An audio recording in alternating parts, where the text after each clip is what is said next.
Vamos a abrir nuestras Biblias en Primera Tesalonicenses 5.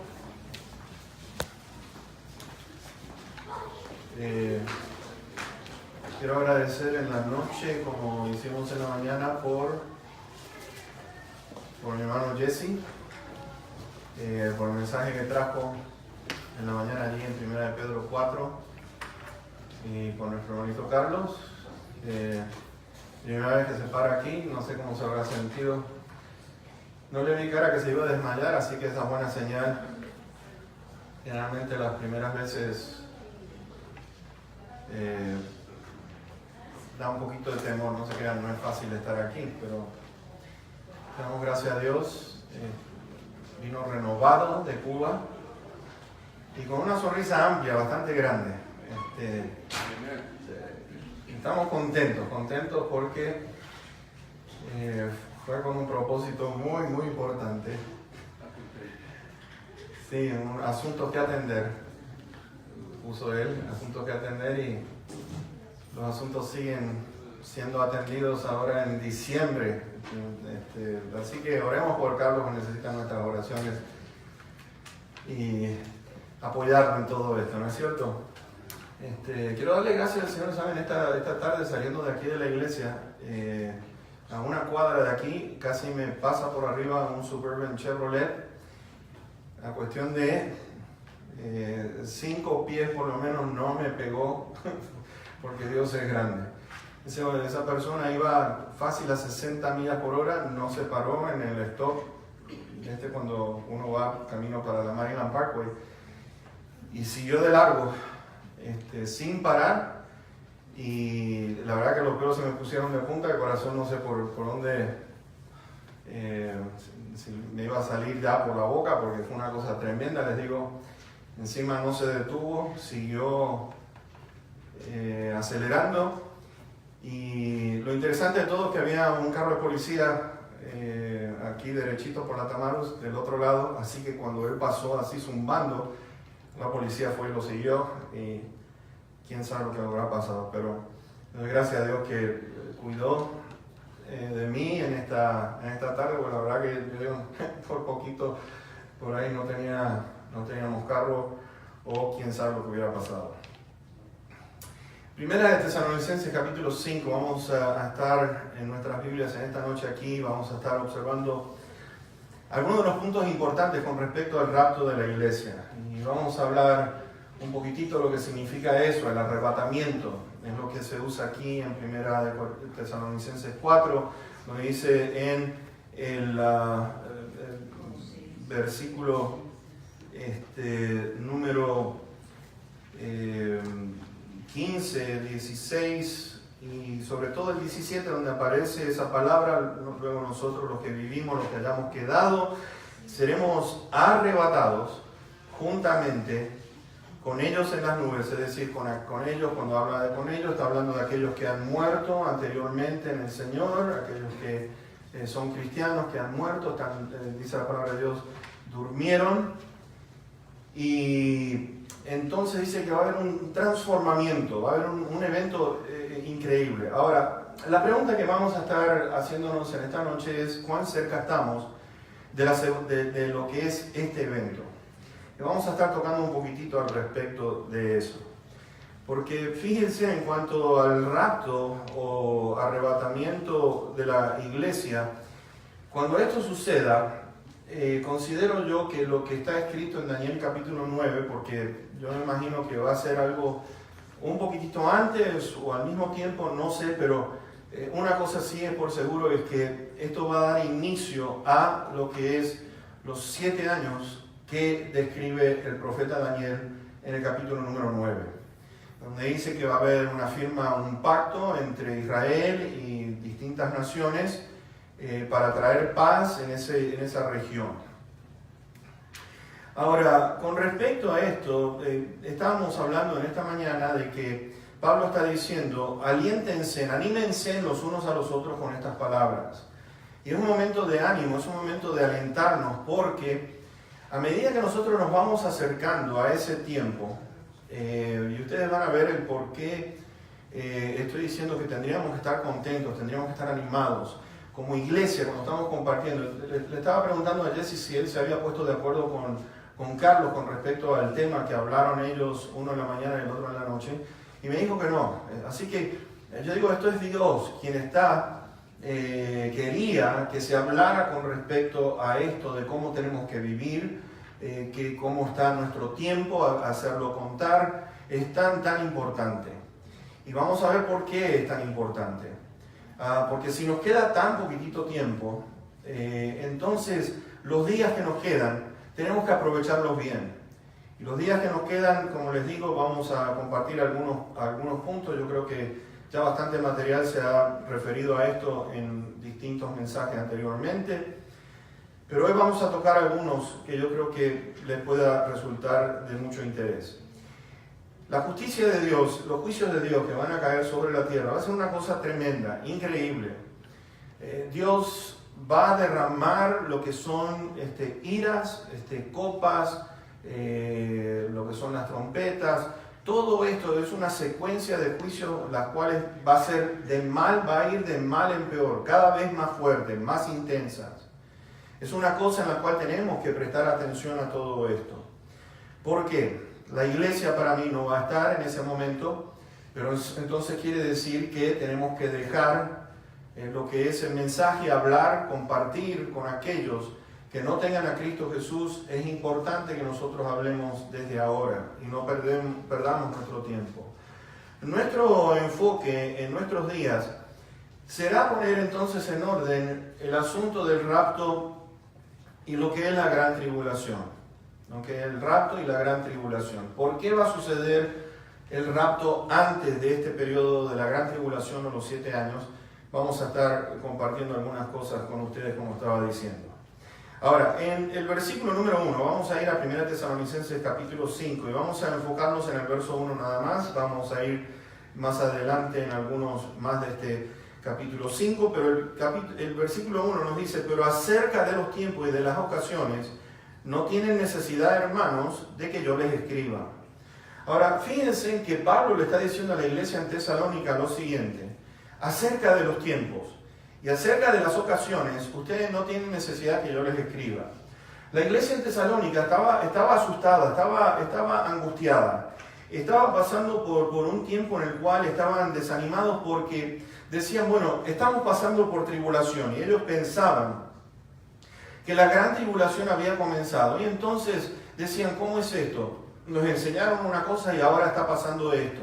Ahora, lo más que les preocupaba a ellos era qué pasó con aquellos que murieron antes. Es decir, no estamos unidos con nuestra gente querida. No estamos nuevamente con aquellos que hemos compartido de las cosas del Señor con ellos. Y entonces había una tristeza muy grande, Dice que estaban agitados, que estaban desanimados con este pensamiento. Y Pablo entonces le está diciendo, miren, y esto es algo que tenemos que entender nosotros por igual como iglesia en la noche de hoy. Hay mucha información, Dios nos ha dado demasiada información con respecto a lo que viene, dentro de poca considero yo. Yo siento y veo, por lo que estoy mirando, de que esta generación de creyentes va a ser partícipe de lo que es este rapto de la iglesia. Ahora, ¿por qué? ¿Por qué digo esto? Acerca de los tiempos. Y esta es la parte más importante de lo que es las profecías en cuanto al tema escatológico. Cuando hablamos de escatología estamos hablando de los eventos de los últimos tiempos, de los eventos que están por suceder dentro de poco. Ahora, ¿cómo sabemos todo esto? Y quiero compartir un poquitito la historia porque es importante que entendamos que Israel es un milagro impresionante.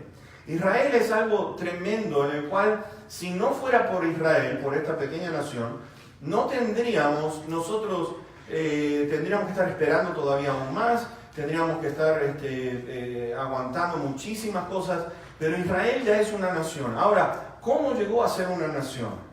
Bueno, para darles una secuencia histórica, voy a ser breve en esto, pero necesito compartirlas para que ustedes puedan entender un poco lo que estamos viendo aquí acerca de los tiempos. El Señor Jesús, le habían los discípulos presentado a Él lo que era el templo. Estaban maravillados con este templo. El segundo templo de Salomón, el rey Herodes gastó un dineral impresionante, lo mejoró, era una grandes maravillas de su tiempo era ese templo. Y los discípulos estaban maravillados de ese templo. Le dijeron, ¿has visto algo tan maravilloso y tan lindo como esto?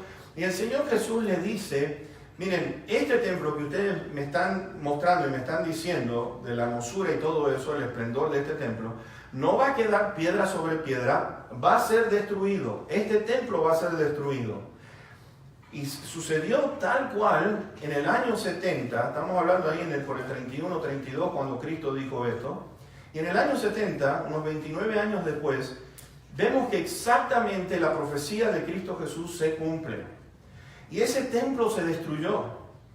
Israel quedó prácticamente, hicieron un destrozo tremendo.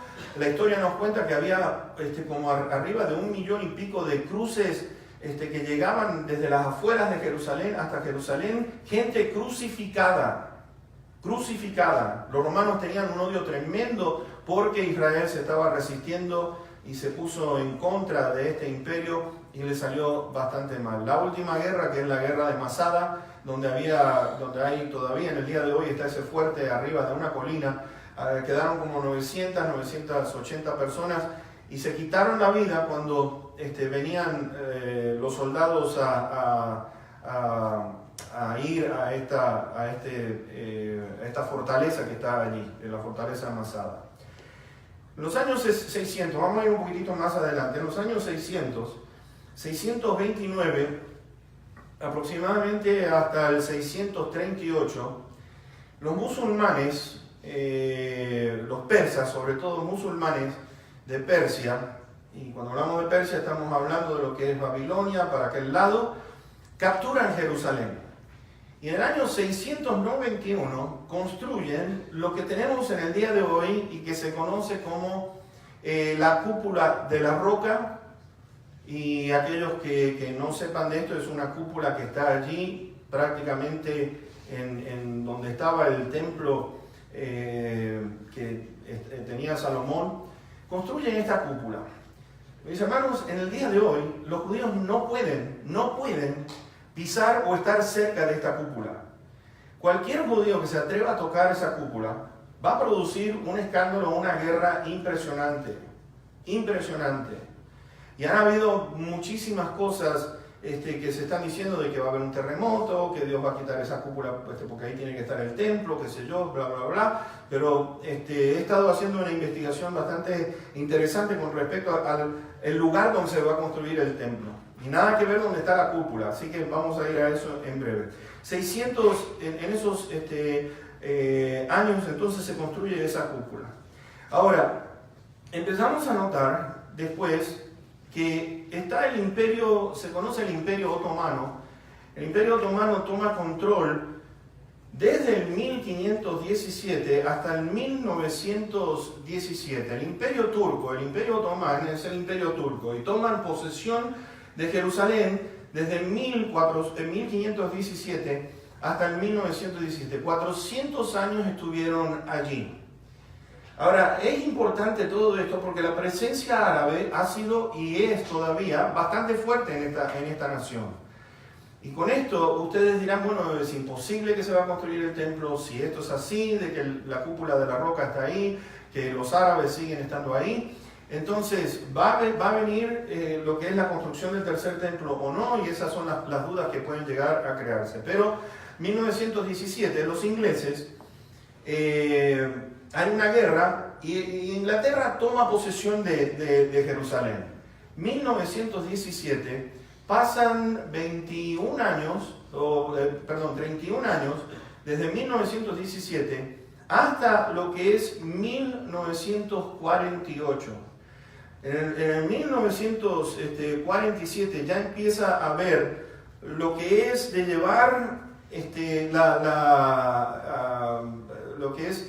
la tensión que había entre árabes y judíos. Era tan grande que los ingleses empezaron a decir, bueno, esto está fuera de nuestro control, no hay manera que lo podamos hacer porque estamos luchando contra una ideología, contra una religión que es bastante fuerte como la que tienen los árabes. Entonces se lo llevan a las Naciones Unidas. Las Naciones Unidas lo que hacen es que empiezan a tomar una serie de pasos para darle a los judíos Israel nuevamente. Y esto es algo increíble, mis hermanos, porque desde el año 70 hasta 1948 pasan 1878 años que los judíos no tuvieron su propia tierra. Parecía un imposible. Sin embargo, en mayo 14 de 1948, las Naciones Unidas votan a favor de que Israel vuelva a estar en su tierra. Es un milagro tremendo. ¿Por qué decimos que en el punto escatológico es tan importante esto? Porque allí en Daniel capítulo 9 nos dice 70 semanas están determinadas, le dijo el profeta Daniel, están determinadas sobre tu pueblo, sobre esta nación. Sin Israel no puede haber, no se puede hablar de la segunda venida de Cristo. Sin Israel, si no está en su lugar y el templo, no hay manera de que podamos nosotros alegrarnos o alentarnos en decir ya el rapto está por suceder. Recordemos que en 1939 a 1945, mis hermanos, Hitler mandó a matar 6 millones de judíos. Quería exterminar. Este punto de exterminar a Israel para el diablo es tan importante, porque sin la nación de Israel, entonces no habría un regreso. Y como Dios lo ha hablado desde el profeta Daniel, mis hermanos, ¿qué creen ustedes que está haciendo el enemigo? Buscando la destrucción de esta pequeña nación. Ahora, en 1948 Israel se establece en su tierra y entonces tenemos a Egipto, a Jordania, a Siria, a Irak, que van en contra de Israel. Recién llegados, nada más que 70.000 llegaron a entrar en ese año de 1948, pasaron a empezar a habitar Israel nuevamente, e inmediatamente los árabes se juntan todos, mis hermanos. Israel no tenía ejército, Israel estaba desarmado, no estaba preparado para esta guerra que se venía. Y milagrosamente Dios puso su misericordia, su favor a favor de esta nación, mis hermanos, que de una manera milagrosa Dios proveyó a Israel el triunfo de tal manera que obtuvieron mayor cantidad de tierras, porque las Naciones Unidas le dieron nada más que prácticamente la mitad de la tierra que conocemos nosotros en el día de hoy. Ahora, no se detuvo ahí, porque en el año 1967, lo que conocemos nosotros por la Guerra de los 6 días, junio 5 a junio 10, nuevamente estas naciones vuelven a ir y la determinación, ellos pusieron allí, vamos a tirar, vamos a echar a Israel al mar. Y esa era la intención. Y entonces, yo no sé ustedes si han tenido la oportunidad de leer, pero es algo increíble. Les voy a decir que hay videos en Netflix, o lo pueden ver en YouTube, en lo que sea. Ustedes escuchan el testimonio de aquellos soldados y escuchan los testimonios de aquellos soldados enemigos, sobre todo los egipcios, que decían que la única razón, venían con sus tanques, una cantidad de tanques impresionantes, y dice que vieron ángeles parados al lado de los soldados judíos y tuvieron que dar marcha atrás y regresarse del temor que tenían. Una cosa impresionante. Dios está y va a proteger a esta nación como ustedes no se imaginan. Pero en esa guerra de 1967 Israel obtuvo prácticamente lo que es toda Jerusalén. Toda Jerusalén, porque no todo pertenecía a Jerusalén. Los árabes han estado establecidos allí por mucho tiempo. Y ahora toda Jerusalén, excepto ese pedacito que está allí, es de Israel. Ahora, ¿por qué es tan importante todo esto como estábamos diciendo? Mis hermanos, en Daniel 9 nos dice que 70 semanas están determinadas sobre tu pueblo. 70 semanas.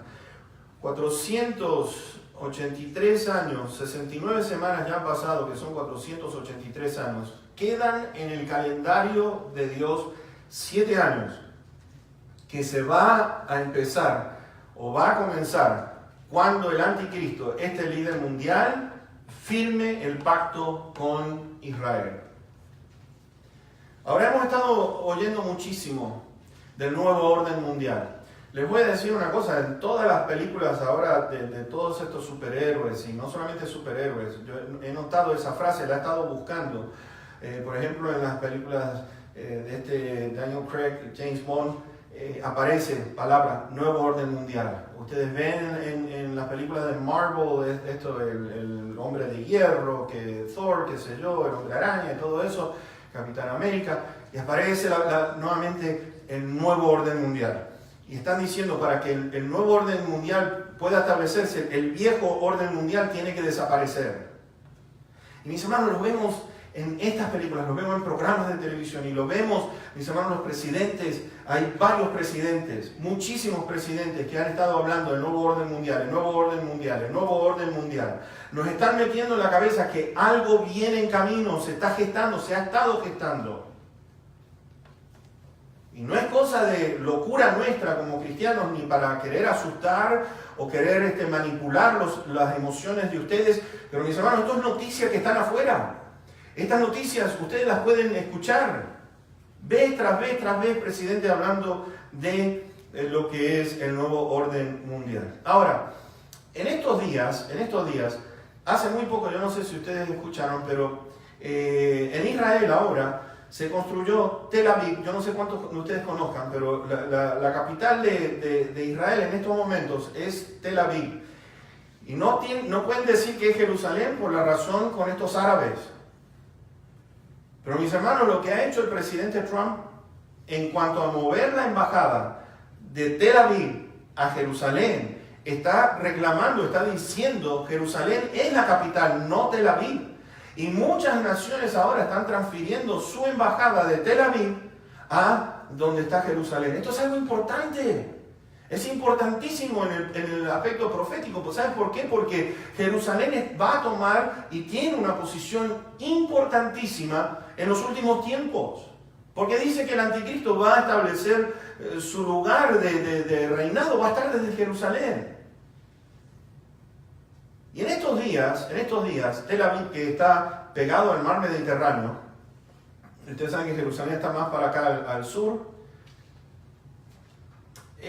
se ha construido lo que es el tren expreso Jerusalén, que lleva desde Tel Aviv a Jerusalén. Pueden llegar en 30 minutos con este tren bala. Y ustedes dirán, bueno, ¿y qué importante es? Bueno, es importante, ¿sabes por qué? Porque en abril de este año, 2018, ese tren lo han construido, ¿sabes por qué? Porque el director, el gerente del Departamento de Urbanización y Construcción en Israel, ha determinado de que tiene que haber una estructura de hoteles, viviendas en Jerusalén, porque el templo, escuchen esto, este director dijo esto, el templo va a ser construido dentro de poco y necesitamos entonces transferir gente desde Tel Aviv para que puedan llegar prácticamente cerca de donde el templo va a ser construido. Ese tren está funcionando ahora. Abril del 2018. Mayo 30 del 2017, el año pasado, el director internacional del departamento del Instituto del Templo ya tienen los planos, ya tienen las maquetas del templo que se va a construir. Mis hermanos, si ustedes vienen, es una cosa que, ¿cómo hablan? El templo viene, el templo va a ser construido. No tenemos que tener miedo, Dios está detrás de todo esto, Dios nos va a proteger, vamos a vencer. Están llevando esto y les quiero decir una cosita, que este director ha presentado y se lo ha llevado a lo que es el Knesset. Y el Knesset lo que es un organismo político en el cual es como si fuera el Senado de aquí de Estados Unidos. Le ha llevado a la presentación en estos momentos el Knesset. Hace 5 meses que están hablando de la construcción del templo.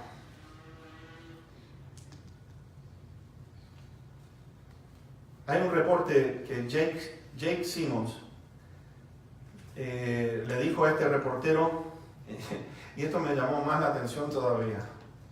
Este hombre le dijo a este reportero, Jake Simmons, tenemos el arca de testimonio, sabemos dónde está.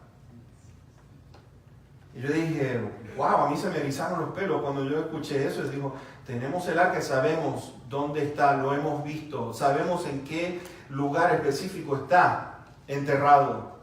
Parece ser que una abertura que hicieron, y mis hermanos dicen que vieron con una linterna y el arca del pacto estaba allí en ese lugar. Dice, tenemos el arca del pacto. Y yo dije, wow, qué increíble, mis hermanos. El arca del pacto desde Moisés y está puesta allí, está en ese lugar.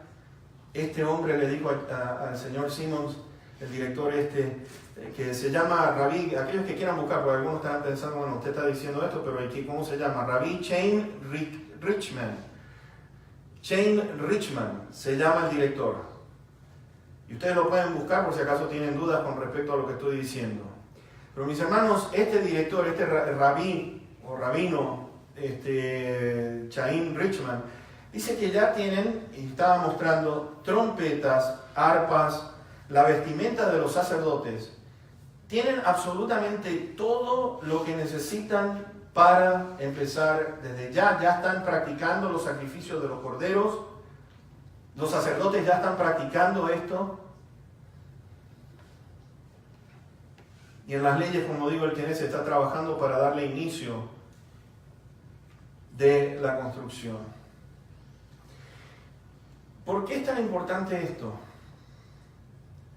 Pues mis hermanos, el Señor Jesucristo en Mateo 24, versículo 15 dijo esto: cuando ustedes vean la abominación desoladora de la que habló el profeta Daniel, y la única manera que la abominación desoladora del profeta Daniel se puede cumplir es si está el templo. Por eso es importante. Y mis hermanos, quiere decir que si el templo está por construirse dentro de poco, quiere decir que entonces este líder ya está en algún lugar de este planeta, yo me imagino que allí en Europa, que estará esperando el momento justo para arrancar lo que es este último imperio gentil del cual habla la Biblia.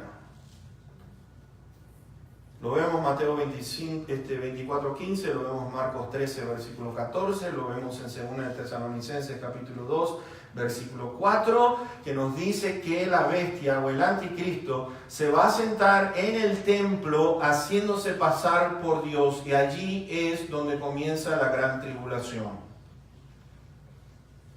Y Pablo está diciendo, ustedes no necesitan que yo les escriba con respecto a los tiempos y a las ocasiones, porque ustedes tienen la información y nosotros tenemos la información. Mi hermanito, mi hermanita, tenemos la información, todo esto está pasando delante de nuestros ojos en estos momentos. Anímense los unos a los otros con estas palabras, Cristo viene pronto por su iglesia. Y eso que esta carta fue escrita en el año 51. 19 años después, ese templo iba a ser destruido. Muy importante, muy importante, muy importante. Cuando vean el lugar santo, la abominación desoladora de que habló el profeta Daniel, el que le entienda, dijo Jesús, el que le entienda. ¿Tenemos la información? Sí la tenemos. Ahora, Pablo dice en su segunda epístola, vamos a ir a 2 Tesalonicenses capítulo 2 y dijimos el versículo número 4. Leamos el 3 porque así entonces podemos o el 2 hasta el 4, porque dice, no se dejen mover fácilmente de la manera de pensar, ni se conturben ni por espíritu, ni por palabra, ni por carta como si fuera nuestra, en el sentido de que el día del Señor está cerca. Pablo dijo, no se estén conmoviendo de que el día ya llegó, porque tiene que pasar ciertas cosas. Nadie los engañe de ninguna manera, porque no vendrá sin que antes venga la apostasía, es decir, el apartarse de la verdad, y se manifieste el hombre de pecado, el hijo de perdición, el cual se opone y se levanta contra todo lo que se llama Dios, o es objeto de culto, tanto que se sienta en el templo de Dios como Dios, haciéndose pasar por Dios. Apocalipsis 13 nos dice a nosotros que Él va a recibir adoración de todo el planeta. Y el que no lo adore, el que no tenga la marca,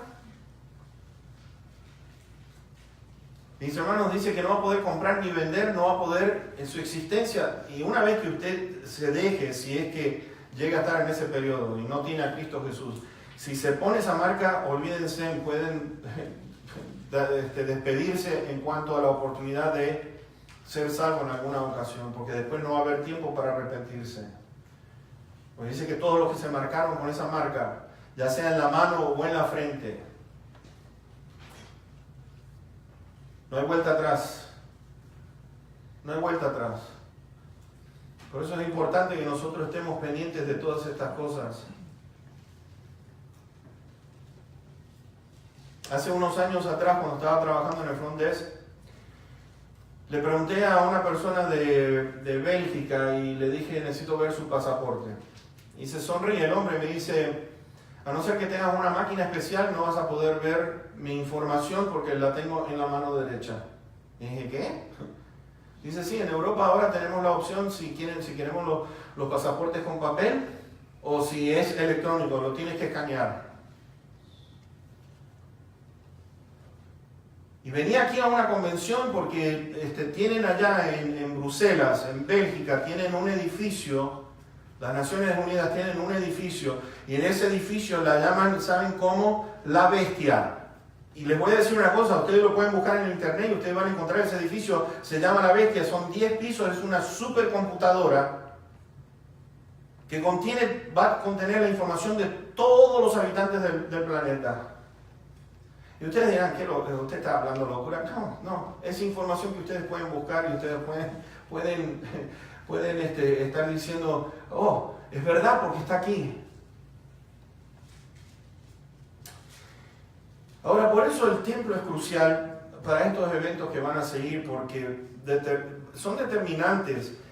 ¿Por qué? Porque, mis hermanos, ese templo, entonces quiere decir que vienen juicios. Los juicios de Dios vienen sobre la tierra y va a venir en poco tiempo. En poco tiempo. Yo estaba mirando que donde está la cúpula, ahora, donde está la cúpula de la roca, ¿sabes qué? Es donde estaba lo que es la compañía antoniana. La compañía antoniana tenía entre 5.000 a 6.000 soldados cerca del templo, que vivían cerca del templo. A nosotros hasta el día de hoy nos han dicho de esas 4 columnas, no sé si ustedes han visto el mapa de lo que es la distribución de la ciudad de Jerusalén, que ustedes veían lo que es la torre antoniana, eran 4 torres, pero esas 4 torres nada más que pueden, 150 soldados pueden estar ahí. La compañía antoniana, mis hermanos, donde está la cúpula es donde estaba esa compañía. Y ahora con las excavaciones que han hecho, han encontrado, mis hermanos, que ese era el lugar donde esta compañía antoniana estaba. 5.000, 6.000 soldados vivían ahí. Para darles una idea, está la cúpula aquí, y entonces hay un espacio vacío por acá, y algunos pensaban que el templo tenía que estar donde está la cúpula. El templo está en lo que es en la parte sur de la ciudad, que está por aquí, la cúpula está por acá. ¿Y saben por qué les estoy diciendo esto? Porque, mis hermanos, no hay necesidad de que tengan que tocar esa cúpula. Algunos están diciendo, no, se tiene que salir la cúpula para que puedan construir el templo, y no se necesita. Ahora, la cuestión de que estamos viendo en los últimos tiempos y que esta es la generación que está viendo todas estas cosas, les quiero decir una cosa, tenemos una responsabilidad muy grande porque tenemos entonces nosotros el conocimiento y la información para poder entonces estar alertas y poder estar diciendo, nos queda poco tiempo, tenemos que hacer algo al respecto, no podemos quedarnos callados.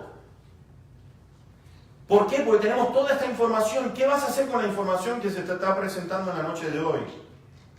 ¿Qué vamos a hacer cada uno de nosotros con lo que ya sabemos? Y si sabemos que el templo se va a construir, si sabemos que entonces si el templo viene el anticristo, y si sabemos que viene el anticristo y que la iglesia ya los días están contados sobre la tierra, mi hermano, ¿no te anima eso? Y la razón por la cual te pregunto, porque la cara que ustedes ponen aquí es como, están así como diciendo, esto es increíble. Como iglesia tenemos que estar pendientes, tenemos que estar velando, tenemos que estar suplicando. Pues mis hermanos, déjame decirte una cosa, allí en el Apocalipsis dice una cosa tremenda con los juicios que vienen sobre esta tierra. No podemos estar perdiendo nuestro tiempo, ya no podemos, no podemos. Tenemos que estar alertas porque nos dice que este evento del cual estamos hablando nosotros, fíjense en el versículo número 17 del capítulo 4. Luego nosotros los que vivimos, los que hayamos quedado, seremos arrebatados juntamente con ellos en las nubes para recibir al Señor en el aire y así estaremos siempre con el Señor. Pablo estaba diciendo, cobren ánimo, estén alentándose los unos a los otros. Allí en 1 Corintios 15, ustedes van a ver que Pablo escribe, les digo un misterio. Les digo un misterio, algo que no se ha compartido antes, ahora se lo estoy compartiendo. No todos dormiremos, no todos vamos a pasar por muerte, sino que en un abrir y cerrar de ojos, los que durmieron pasan primero y en cuestión de segundos, nosotros los que quedamos, si es que estamos vivos todavía, dice que vamos a hacer así, en un instante, en un abrir y cerrar de ojos, ¡pluf! Y la pregunta que algunos dicen, oh, bueno, esto parece como una historia de ciencia ficción. No, están anotando los teletransportadores, qué sé yo, esto y lo otro. Y te voy a decir una cosa.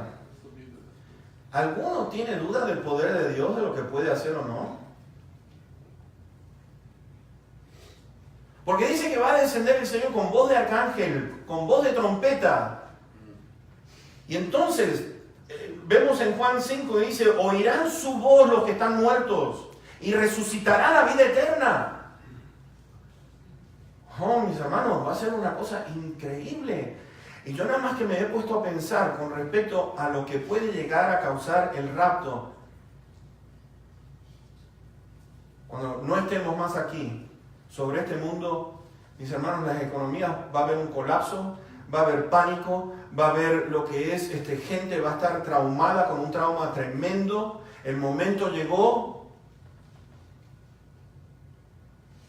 ¿Ustedes se creen que el anticristo las va a tener fácil los primeros 3 años y medio? No, yo me imagino que va a tener sus manos cargadas de trabajo, porque ¿cómo puede explicar que billones de personas desaparezcan en cuestión de un segundo?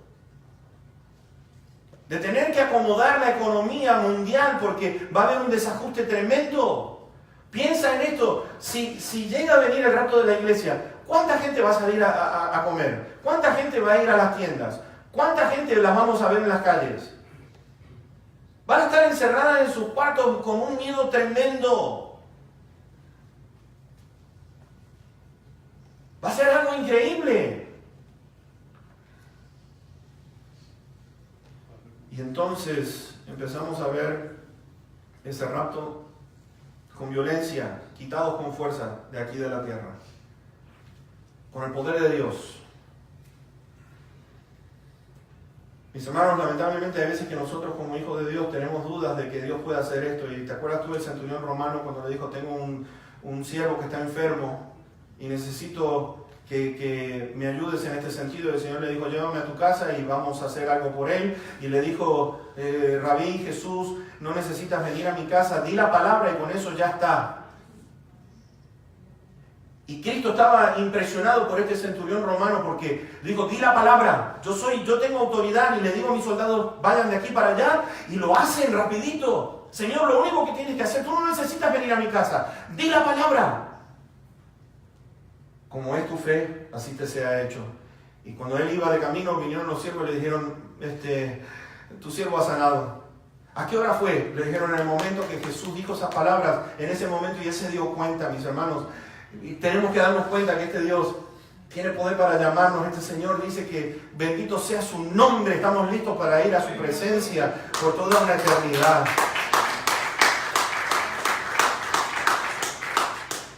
Ahora, vamos a ir terminando.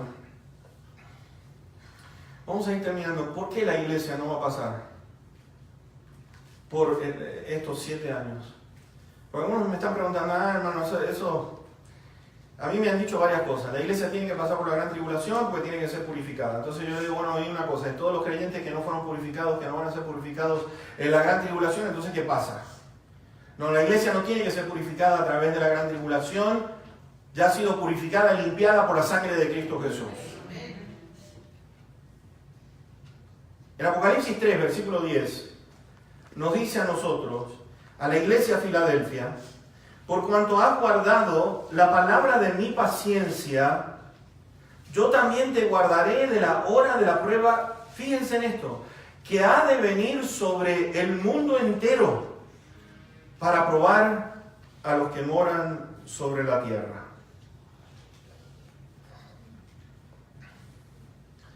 Hay una patente de Dios que no sé si ustedes se han dado cuenta. Vayan y lean después en sus casas esta noche, si tienen tiempo, en Éxodo y las plagas. Mientras Dios mandaba todas sus plagas, vamos a decir el de las tinieblas, dice que todo el Egipto estaba cubierto de tinieblas y ustedes van a ver que había luz en el campamento de los israelitas. Y vemos así plaga tras plaga y ustedes van a ver que el campamento donde estaban los israelitas no se tocó. Lo vemos en la acción de Sodoma y Gomorra, donde los ángeles dicen, mira, necesitas salir de ahí porque no podemos ejecutar el juicio hasta que ustedes no salgan de las ciudades. Necesitan salir, dile a tu familia, salgan, porque el azufre y fuego va a caer sobre estas dos ciudades. Pero no va a empezar hasta que ustedes no salgan. Y mis hermanos, entonces vemos aquí que el Señor está diciendo, y no es que a la iglesia de Filadelfia, esta palabra es para la iglesia de esos tiempos, donde nos dice a nosotros, yo también te voy a guardar de la hora de prueba que ha de venir sobre el mundo entero. Sobre el mundo entero. Ahora, ¿qué es la ira de Dios? ¿Qué viene? Bueno, Romanos 1:18 dice, la ira de Dios se revela desde el cielo contra toda impiedad e injusticia de los hombres que detienen la verdad. Juan capítulo 3, donde tenemos, de tal manera amó Dios al mundo, que ha dado a su Hijo unigénito para que todo aquel que en Él crea o cree, no se pierda, mas tenga vida eterna. Pero después en el versículo número 36 dijo esto, el que rehúsa creer en el Hijo, no verá la vida, sino que la ira de Dios está sobre él o sobre ella. La ira viene cuando se quebranta la ley de Dios. Cuando la ley de Dios ha sido quebrantada, la ira se va a aplicar. Romanos 5:9, Pablo enseña, Cristo murió por nosotros, pues mucho más estando ya justificados en su sangre, seremos salvos de la ira. Y es algo que tiene que provocar temor por lo que viene.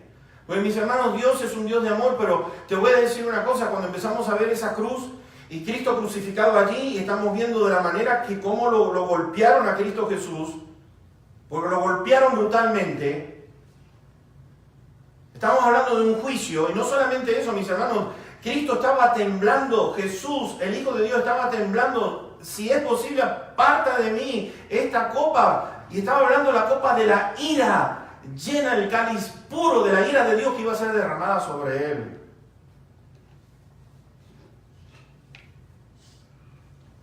Vemos en Apocalipsis 6,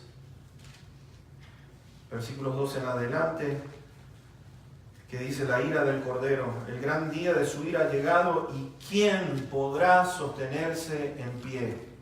¿Quién podrá sostenerse en pie? Pero el Señor dice, yo los voy a guardar.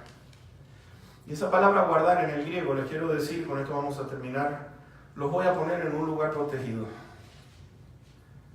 Los tomaré a mí mismo. Los tomaré a mí mismo.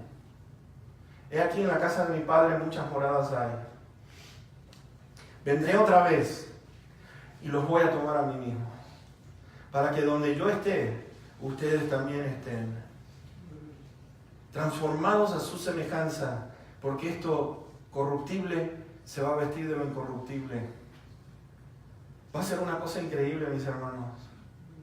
Y por eso el hijo o la hija de Dios tendría que decir, ven Señor, ven pronto, ven pronto. Pero antes de eso, piensa en tu familia y amistades, que en estos momentos se están burlando y le puedes decir, mira, esto, te quiero compartir esto, te quiero compartir esto. Y quiero decirle, muchachos, sobre todo a los jóvenes, Miren, la diversión se va a terminar dentro de poco. Estoy orando por ustedes como ustedes no se imaginan.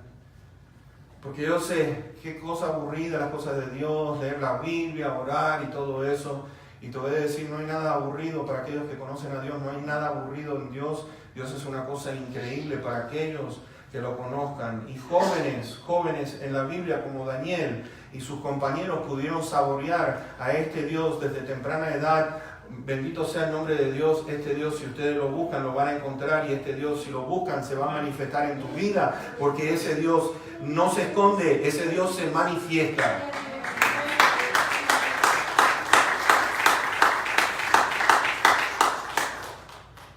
¿Cómo vivimos o vamos a vivir con lo que hemos recibido en esta noche? De aquí en más. ¿Cómo vamos a vivir? ¿Cómo va a ser nuestra manera de orar de aquí en más? ¿Cómo va a ser? ¿Van a ser oraciones frívolas? Y cuando digo eso, Señor, gracias. Gracias, Señor. Tú lo sabes todo, entonces mañana seguimos hablando, Señor. No estoy hablando de ese tipo de oración. Yo estoy hablando de una oración en la cual digamos, Señor, por favor, ponme personas donde les pueda hablar y comunicar del Evangelio de Cristo Jesús antes que sea demasiado tarde. Porque esto va a suceder así, mis hermanitos, rápido. Esto va a ser cuestión de un día para el otro. De un día para el otro. ¿Estás listo? ¿Estás lista? ¿Tu corazón está alegre en estos momentos o estás con temor? ¿Qué te distingue aquí en este momento? ¿El miedo? ¿O te está distinguiendo lo que es, estoy alegre porque el Señor viene pronto por mí? ¿Tienes temor porque sabes de que hemos fallado y no hemos hecho lo que tenemos que hacer, que no hemos orado lo que tenemos que orar? ¿Ese tipo de temor? ¿O podemos entonces decir, hermano, hermana, de aquí en más las cosas cambian? Vamos a animarnos los unos a los otros. Antes que nos vayamos a casa y le puedes decir, hermano, hermana, te animo, Cristo viene pronto. ¿Le puedes decir eso a la persona que está al lado? Cristo viene pronto. Cristo viene pronto. Cristo viene. Vamos a orar. Padre que estás en los cielos, santificado sea tu nombre. Te exaltamos y te bendecimos, poderoso Rey. Gracias te doy, bendito Dios, porque estás hablando a través de tus hijos, por mi hermanito Jesse, Señor, por mi hermano Carlos. Gracias, Señor, por haberlos usado, Señor, para tu honra y tu gloria. Te ruego humildemente, bendito Dios, que esta palabra, yo sé, Señor, dice tu palabra que no vuelve a ti vacía, sino que ha ido con un propósito. Yo sé, Señor, que va a haber cambios en nuestras vidas, que va a haber cambios, bendito Dios, en todo lo que hagamos, que vamos a poner más alegría, vamos a poner más empeño. Vamos a orar más. Vamos a testificar más de Cristo Jesús. Gracias, bendito Padre, porque ya se está, oh mi Dios, todo se está poniendo en su lugar. Bendito Padre, Israel está por construir ese templo, que podamos abrir nuestros ojos, Señor, que esto viene en camino en poco tiempo. Y Padre, te suplico por aquellos que todavía dudan. Te ruego que su fe en esta noche, Señor, sea transformada en una fe viva y activa, en un Dios que lo va a hacer, que lo va a cumplir, porque tú lo prometiste. Y ahora te ruego, bendito y amoroso Dios, que nos lleves con bien a nuestros hogares y que podamos, bendito Padre, meditar en esta palabra toda la noche. Y que esta semana entonces vivamos de acuerdo a lo que hemos meditado. Llévanos con bien a nuestros hogares y te doy gracias, Señor, por aquellas personas que están a nuestra derecha, a nuestra izquierda, enfrente, detrás. Que sean bendecidos. Y te damos toda la honra y toda la gloria por los siglos de los siglos. En el nombre precioso de Cristo Jesús. Amén. Amén. Que Dios te bendiga. Nos vemos, si Dios quiere, el miércoles, si no el viernes, si no el domingo, con el favor de nuestro Dios.